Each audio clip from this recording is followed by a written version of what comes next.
তো viewers part 2 লয়ে পড়ছি।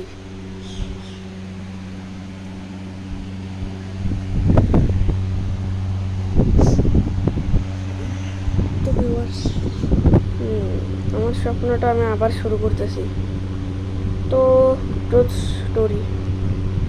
তো এর স্বপ্নের মধ্যে আমি সবার আগে স্পন হয়ে একটা পাথরের পিছে, যেখানে আমি বিছানা দেখি যে পুরা বহুত টয়লেটে একেবারে ভরা, পুরা স্কিবিডি ইউনিভার্সের মতন এটা।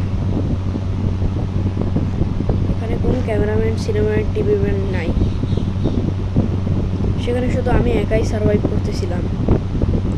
আর ওইখানে সব জায়গায় খালি স্কিবিডি হয়ে গেছিল।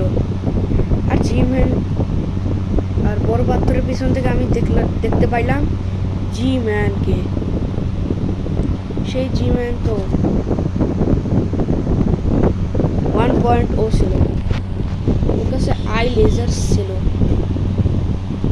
সে তার আই লেজার দিয়ে আমাকেই মারি ফেলতো যদি আমি বড় পাথরের পিছ থেকে বাড়ি জানতো।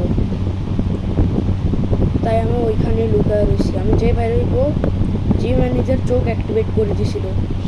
আমারও মারি দিলে তো খতম ছিলাম একেবারে। পুরা গ্রহ টয়লেটের মধ্যে ছিল, আর আমি একাই ছিলাম ওইখানে যে টয়লেট হয়ে সার্ভাইভ করতেছিল।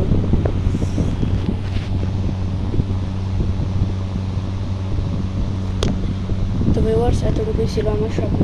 Good bye.